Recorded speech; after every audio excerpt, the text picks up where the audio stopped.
How y'all doing? It's 81 Biggs, aka Andrew. Alright, I got a treat for y'all today. We're gonna go over top 10 point guards heading in to the 2022-2023 season. Now, I'm gonna do from 10 up, and I'm gonna have like multiple and good reasons as to why I have certain players, certain places, and it was kind of tough putting certain people places, and also keeping certain people out. So I'm also gonna do like I'm also gonna do some honorable mentions at the end, just to like still show respect to certain like players still in the league.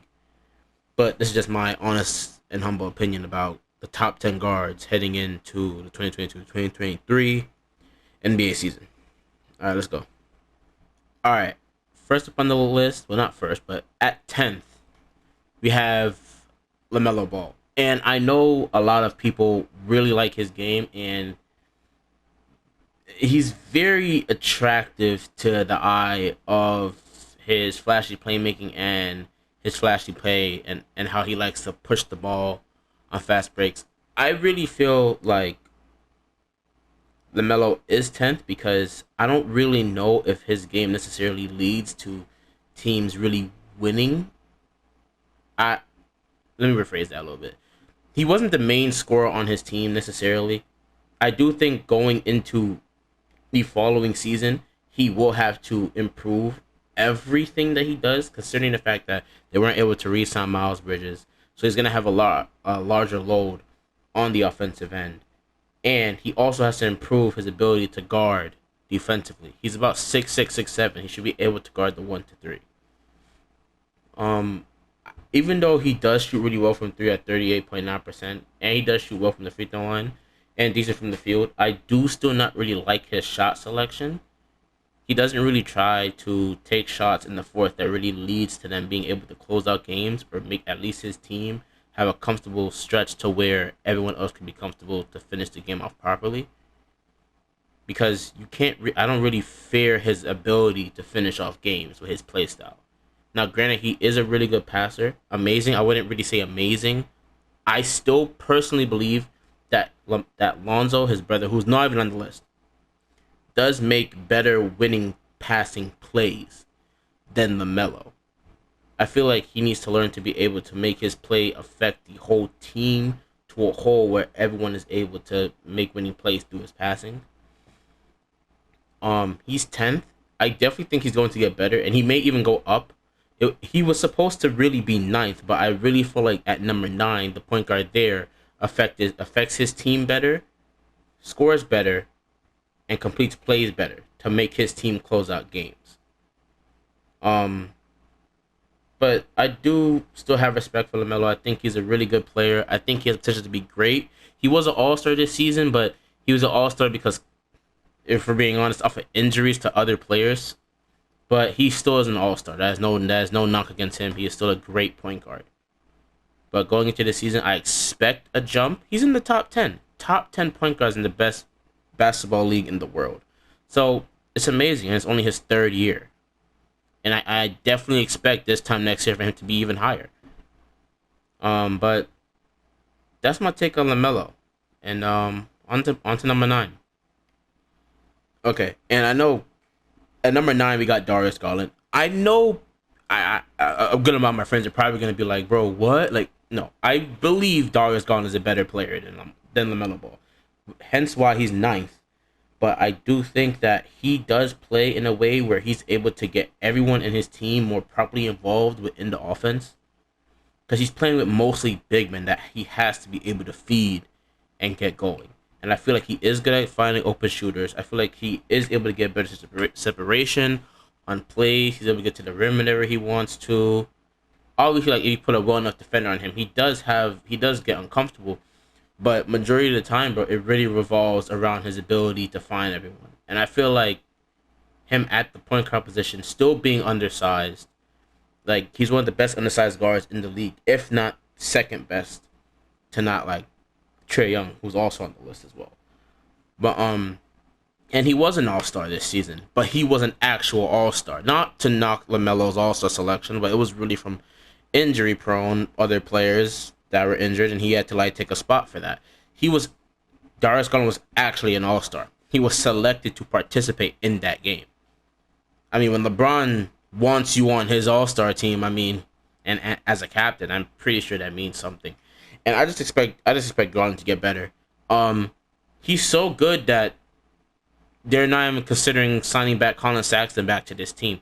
I think they should. I think he needs that backcourt partner, but I think Garland is really going to be a serious franchise player. LaMelo's a franchise player as well, but I think Garland has such all-star like franchise abilities that he's just gonna keep getting better. I wouldn't be surprised if he averaged 25, 10, and 4 next year. Going into this season where he really got to really do what he wanted. Shooting 38% from three and 89% from the free throw line, 46% from the field. He basically made damn near half of all his shots half of all his shots every single game. And to be honest, he should have made the playoffs with this Cavs team. Now, granted, he did lose to a better point guard and lose to the Brooklyn Nets, who have significantly way more talent against a younger roster with no playoff experience. But that team, through him and obviously everyone else in that team, worked hard and they really had that 7th seed. They should have made the playoffs. But they lost in the play-in. So that's unfortunate, but I really do think going into this next season, the Cavs are going to be very, very serious in that Eastern Conference standings, simply because of his ability to space the floor with his 3-point shooting, his playmaking, his free throw percentage. He averaged 21.7 points. I expect it to go up to at least 24 points per game, and I at least expect him to get 9 to at least 10 assists. So that's my take on Garland. He's number 9, and let's move on to number 8. Okay, this one pains me a lot because I got Chris Paul at 8th. Paul's my favorite point guard of all time. I love Chris Paul. I feel like if certain things that happened to him in his career, he should have at least 1 or even 2 rings. But considering what I've just seen in that playoff run and how, I don't want to say he flaked out, but I do think his body clearly is not up to par anymore like how it used to. And people have been saying this about Paul for years. Oh, is does he still got it? Does he still have this? I think Paul still has what it takes to be a starting point guard and still be an all-star point guard. Even though at his age, he is a lot older. He averaged 10.8 assists per game. He can still do that. He averaged 40.7. He doesn't have to do a lot throughout the regular season. But when it comes to the playoffs, certain players on his team and that system that Monty Williams runs, they have to be able to not make Paul have such a huge workload. I truly believe that Paul shouldn't have to do anything until at least they reach the conference finals, or they have to close in the 4th with him. They have to try to get DeAndre Ayton involved a lot more with him, so they hope so that the team can be able to execute without having to really extinguish their main driving force on the offensive end when it matters to close the game. I know Devin Booker led the league, I think, in first quarter scoring or something like that, through the team's ability to get him the ball quickly to score. But Paul was really their main ball handler in a lot of situations where he had to get everyone else involved. And Ayton was really a rebounder. He got some roles, but he has all-star potential. He is a skilled big man that can post up, fade, has a mid-range shot, and a kid you can let in a corner 3.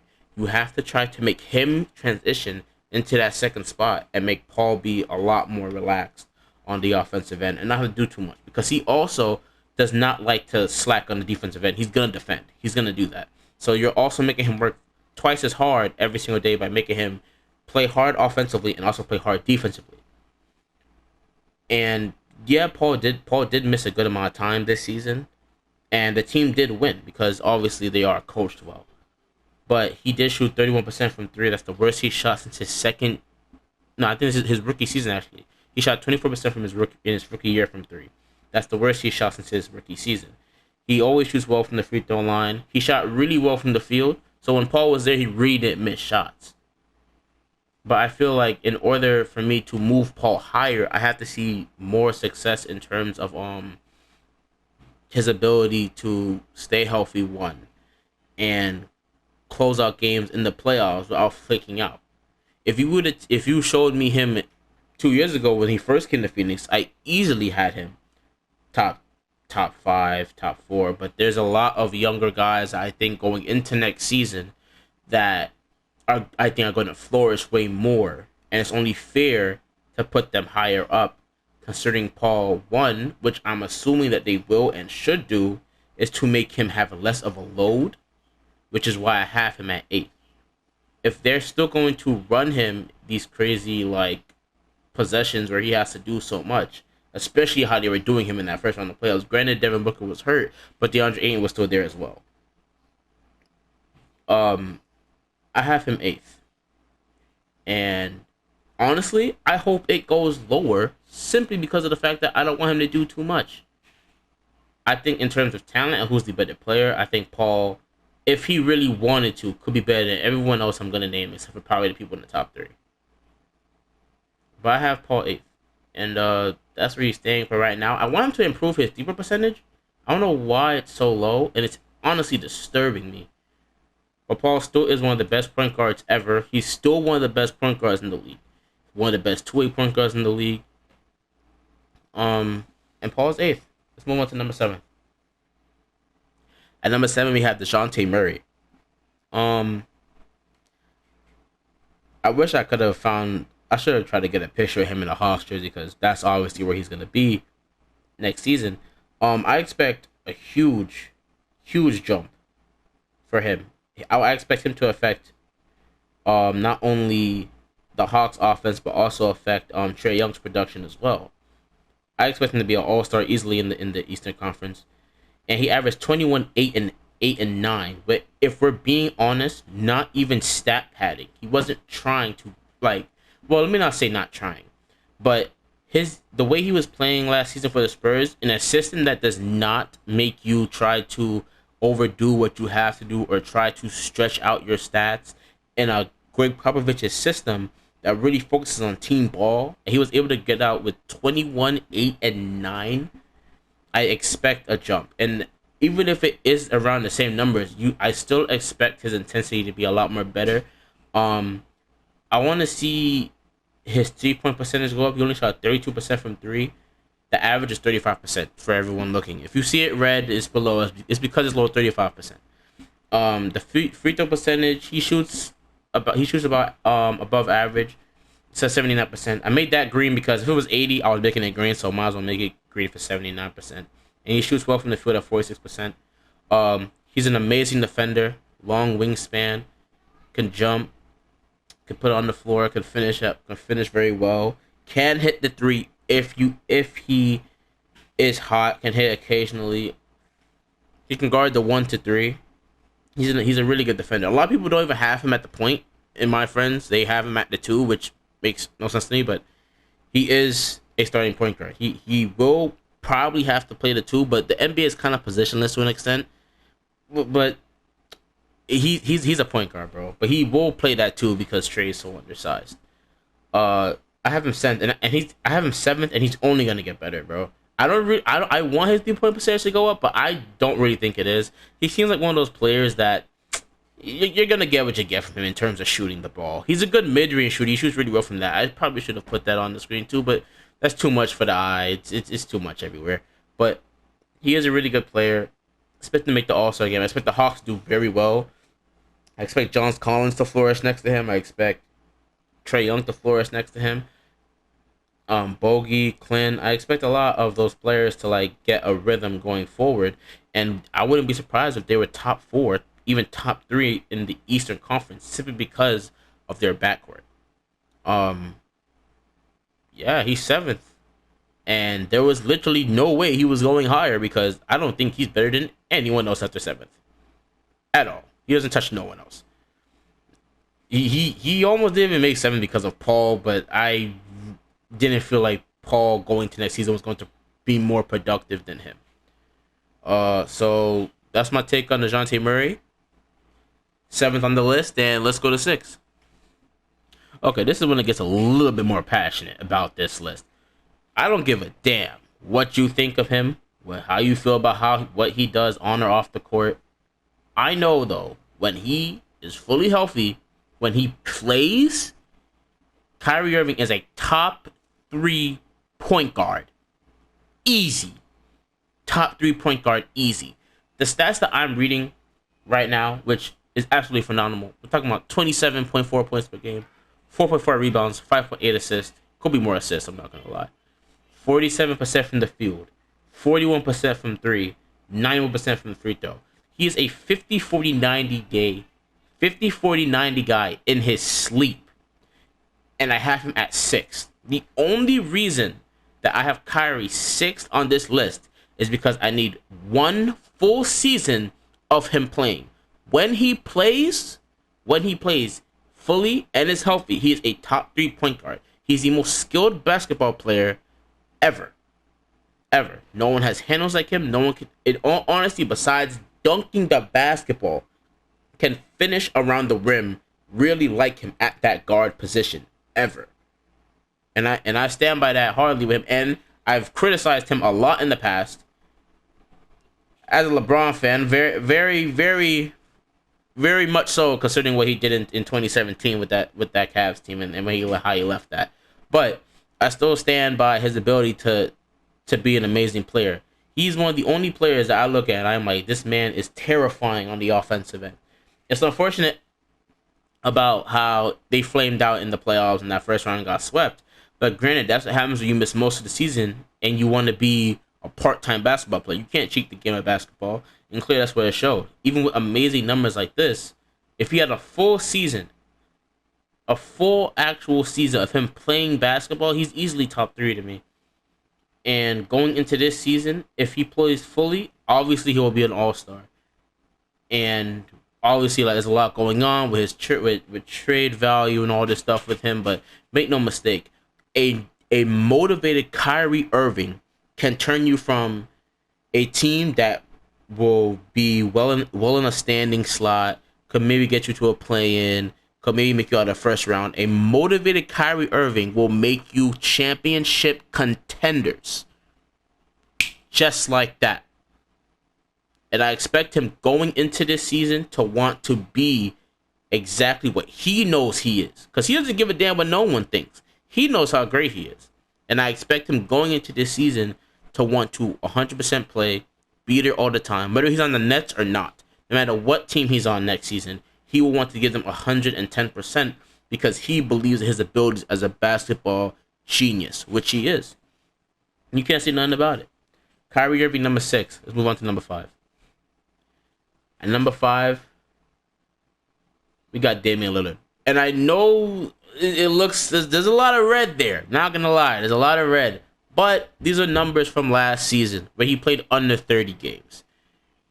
Now, granted, going into that season now, even if he is playing before 30 games, 29 games in, and his numbers are like this, you're probably wondering what's going on with Damian Lillard. I will be completely honest, I did not see a lot of motivation from him going into that season. He got hurt as well, so they basically tanked that year. The season just wasn't gonna go well. And granted, the team did get better by adding who did they add again from the Pistons? Oh shit. Oh nah. Oh, that's crazy. Jeremy Grant. But them landing Jeremy Grant, being able to trade for him, does get him a second piece. Now, I'm not saying he's going to make them contenders or anything, but no, that does give him someone else that can get him 20 points and he'll be able to pass the ball to. Shooting as bad as he did from 3, which is not normal for Damian Lillard. Damian Lillard can give you 38 to 40% from 3. He can give you 46 to 47% from the field. He shot 87% from the free throw line. He can easily give you 90%. He can easily give you 25, 5, and 7, 25, 5, and 8. That's usually Damian Lillard numbers. And he did this on an inefficient amount of under 30 games. He's one of the best point guards in the league. Should be higher, if anything. Fully higher. I think Damian Lillard at his peak is better than Kyrie Irving. I do believe that. Do I think his peak can make you win a title? He can get you to a conference finals, but that's about it. I think Damian Lillard needs to leave Portland. I don't think he should be there anymore. But the team has been trying to rebuild, and it's obviously clear that Anthony Simons is their future. I think Dame needs to decide to leave and find somewhere else to be great. Play with LeBron. That's all I'm saying. But all jokes aside, he's still one of the best players in the world. Still easily top five. If he's healthy, easily moves up to top four, maybe even top three. But he is that guy. 32% is crazy. 40% from the field is crazy. He just didn't start off good, man. And McCollum's not there anymore. So what do you really need to be there for? Now, granted, I understand he's loyal, but it's 2022, man. Like, you gotta get out of there, bro. The loyalty thing doesn't mean anything anymore, bro. Unless you're trying to catch, like, GOAT status. But let's be honest, he ain't doing that, bro. So I think he needs to find a way to get out of there, get somewhere where he's more competitive. Go anywhere. Literally anywhere. He can go anywhere. It will be better than here. Well, I got Dame fifth, and I expect him to... And I expect him to be really good this upcoming season. I expect him to remind a lot of people that he's a great player. He was really forgotten after he got hurt, and no one really paid much mind to him. But going into the next following year, I expect Dame to get MVP votes for how great he might play this upcoming season. And Jeremy Grant is a really good player. And he also is going to have Anthony Simons next to him. So they're going to be good. I expect a 6th, 7th, maybe even 5th spot.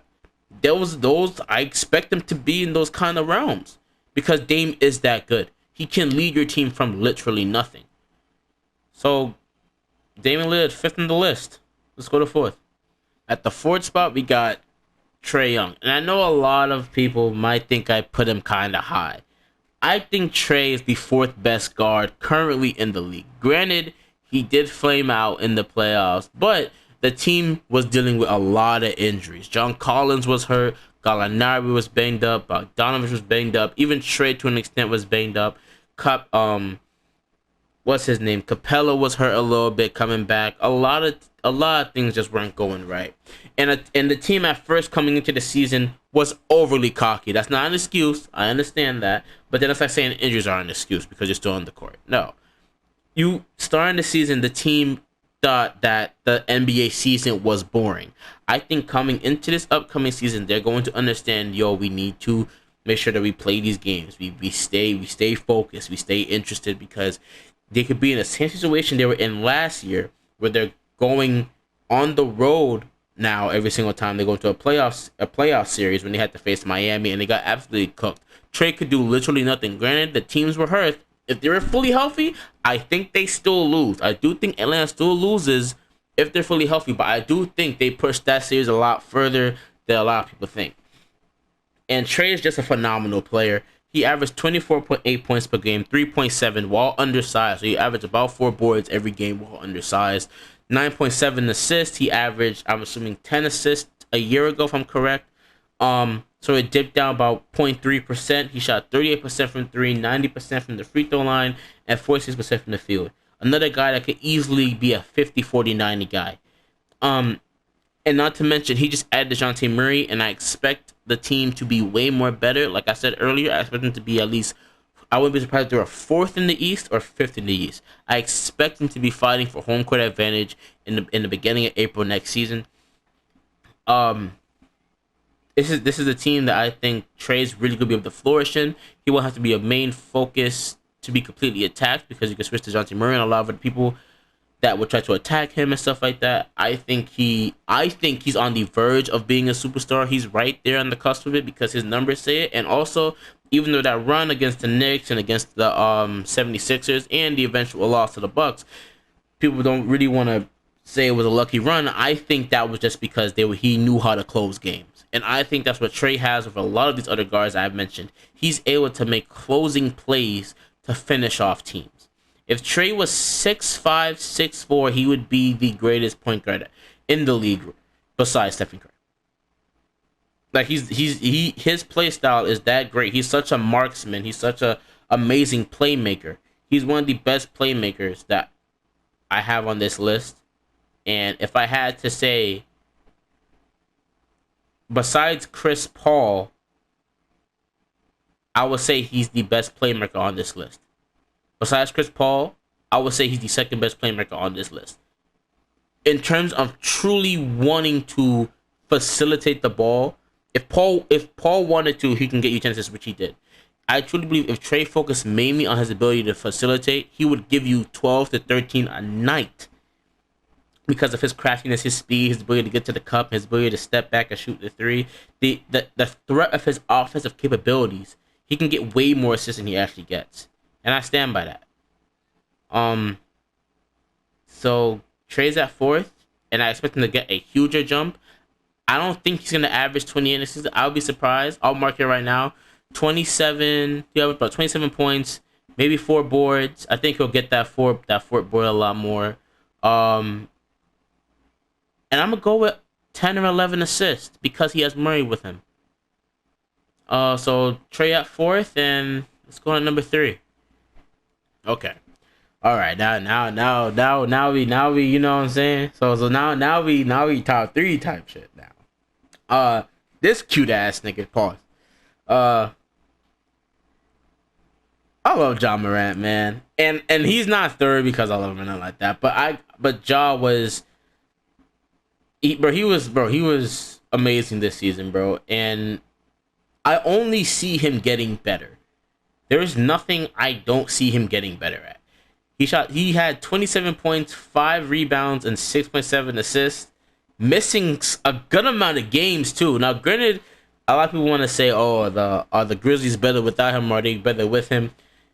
Now, granted, I don't think they beat the Warriors if Ja's there, but he definitely makes that series go 7. I would jack that forever. They definitely go 7, and he was a huge part of why they even came close to even winning some of the games that they even did throughout these playoff runs and stuff like that. The team definitely is good without him, but they are significantly and 1,000% better with him. There is no doubting that. He was an MVP candidate. He shot 49.3% from the field. Guards do not really do that like that.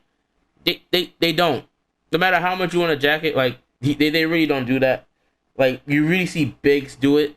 Bigs really get about 50% from the field or higher. He's amazing, and I think he led the league in field goal percentage in the paint. He shot 34.4% from three. That's the highest he shot since he's been in the league. And I don't think Ja's one of those guys where you're going to be able to keep leaving him open the way they do. That's just a percentage under. That's 0.6% under league average. It's going to get better next season. It's going to. He's going to keep getting better at hitting his free throws, at hitting his 3-point shots. He's not one of those. I don't think he's one of those guys you're going to be like, yeah, like he's good. He can finish. He can drive. You know, he's good inside the paint. But we can give him that occasional 3-pointer. I think Ja is going to keep getting significantly better at his ability to shoot jump shots. I don't think he's going to be like a Russell Westbrook, someone that can obviously get really good stats, but you know that you can leave him open. Like, you literally know that. You literally know that. And to be completely honest, after that shit show that Westbrook put on this season, now that we're in the top 3, I'm pretty sure everyone that's watching this video is aware he is not on this goddamn list. He almost was. I almost considered putting him on it because I do think he's going to have a bounce back year. I do think he's going to play better. But there's no way I could put him ahead of anyone on this list because everyone has played significantly better than him and they're only going to get better. Ja Morant, I expect him to have at least 28, average at least 28 next season. 6 boards. I expect a lot more assists. I expect at least 8 to 9 assists coming into next season. I expect that 34% to jump to at least 35, 36%. The free throw percentage at least jump to at least 79 to 80%. And he's third. I got him the third best point guard heading into the 2022-2023 NBA season. And I'm gonna stand by that. That's my guy, Ja Morant. Let's head on to number 2. Alright. So I got Luka at 2. And I be having discussions with my friends about this. Like, is Luka really a point guard? And I'm gonna say he is just for sake of argument.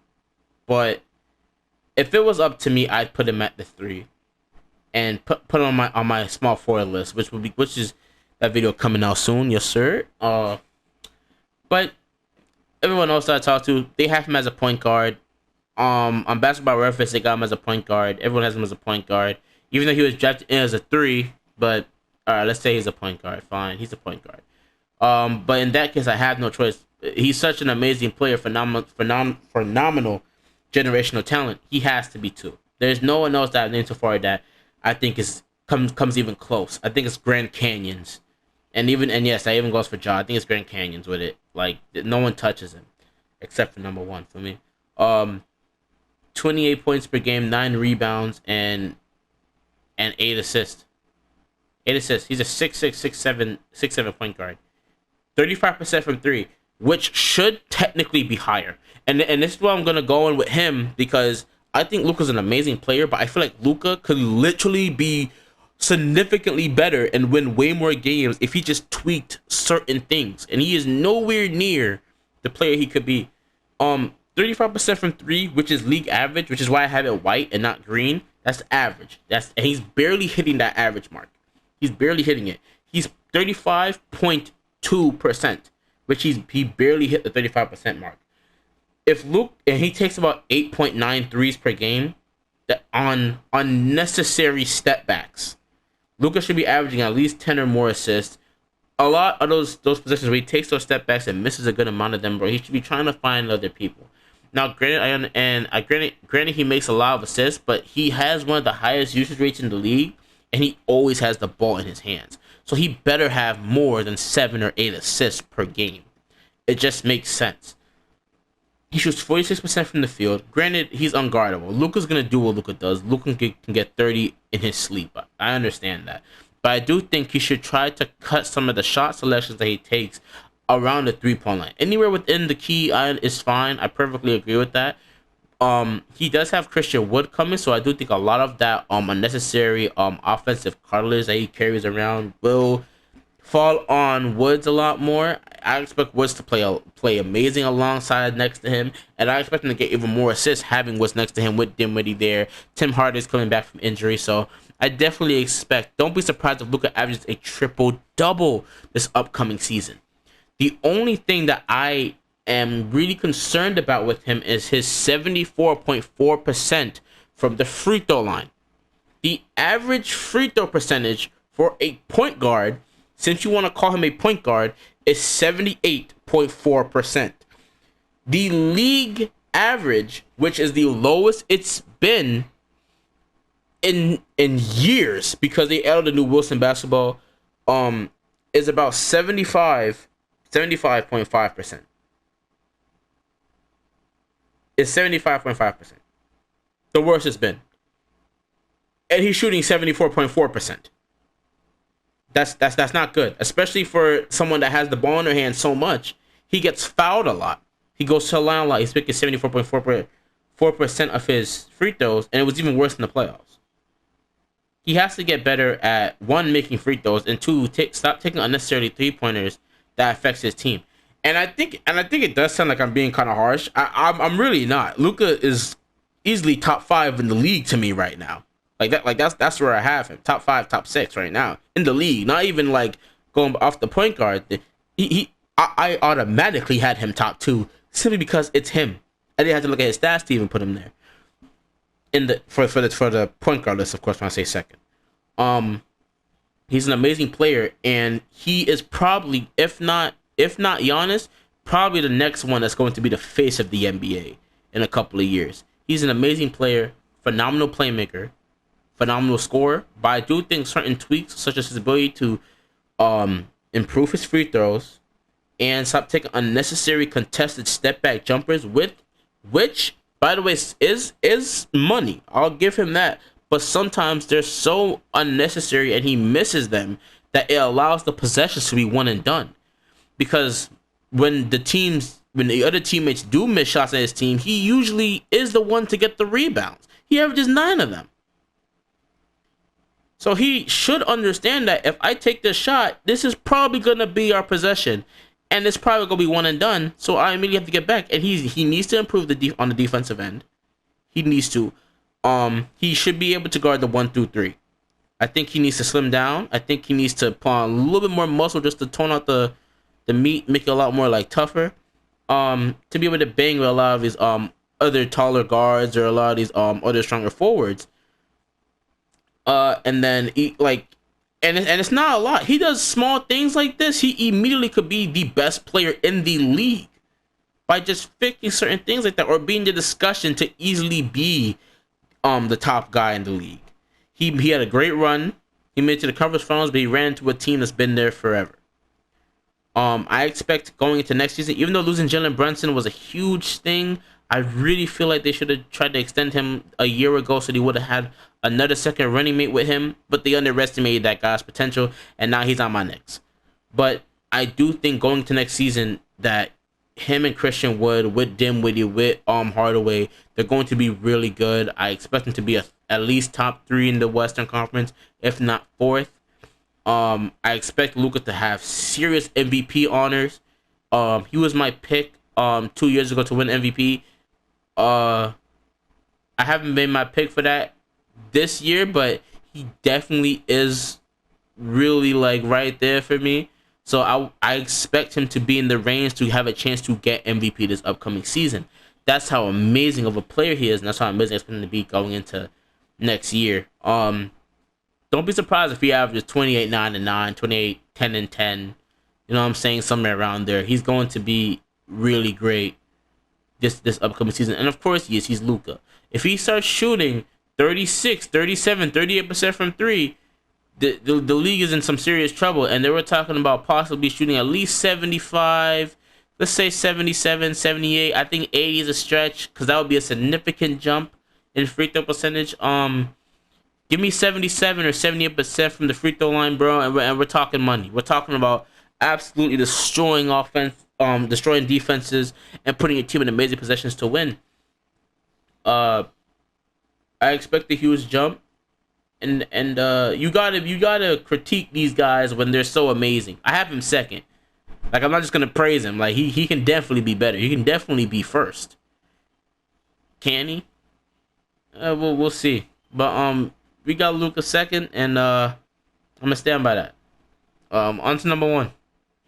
And at number 1, oh, no one saw this coming. No, everyone saw this coming. Stephen Curry, the babyface assassin, 38% from 3, 92% from the free throw, 43% from field goal. That's a little low, honestly. Surprised it's so low, but it was really a season where he wasn't really trying to, step on nobody's toes. He was really just trying to make the team coexist, trying to make everyone get flows, get touches, have an understanding of what they were trying to do this season. 25, 5, and 6 ain't nothing to sneeze at either. You know what I'm saying? And we're talking about now a 4-time champ. He has as many rings as LeBron. I have to live with that for now. Hopefully that changes. But Finals MVP, finally got the Finals MVP. I feel like he should have got that 2015, but that's me. Great season. There's no discussion. We're talking about probably the second greatest point guard of all time. He's still playing at the top of his game, smack dab in the middle of his prime. I don't think anyone can touch him right now. And I said Luka has a chance to be number 1. The only way Luka can be number 1 is simply because of his ability to generate numbers. But Steph he changed the game. Steph's ability to literally shut down an entire defense because he's so unguardable. He literally made the best defense in the league in the Boston Celtics. They didn't know what the hell to do with him. He cooked them. He cooked the defensive player in the player of the year in Marcus Smart. They didn't know what to do. He cooked them so bad they had to go and get another point guard. Like, there's nothing I can say. And a lot of my friends think I dislike Steph. I like Steph. I like Steph. I just didn't like the Kevin Durant thing with the 2017 movie. It hurt. It hurt. Like, as a LeBron fan, it hurts, So, but there's no question about it, man. Generational player, man. One of the greatest of all time. Number 1 point guard in the league. I wouldn't be surprised if they repeat, even though it hurts me to say it. I wouldn't be surprised if they went back to back next season, especially if Klay's healthy and Draymond's really more accustomed to playing with Klay again, and Jordan Poole steps up and Wiseman gets back in the lineup. I think we're looking at another Warriors era. I'm not gonna lie. Yeah, tough. So, that is the TAS top 10 point guards. Well, from Andrew's side, heading into the 2022-2023 season. If any of my other comrades that are part of the channel have any issues with that, we can easily make a video and we can discuss your top 10s if y'all would like to. But for me, the guy that runs this show, that is my top 10, and this is number 1. And I'm going to make sure that I hit y'all with a shooting guard list, a small forward list, a power forwards list, and a centers list, and eventually a top 10 list of the top 10 players I have in the league. And don't worry, there's going to be a power ranking list. There's going to be a lot of stuff that I'll make sure drops before the start of the next season. And yeah. Chef Curry, man. Like, subscribe. TAS Podcast.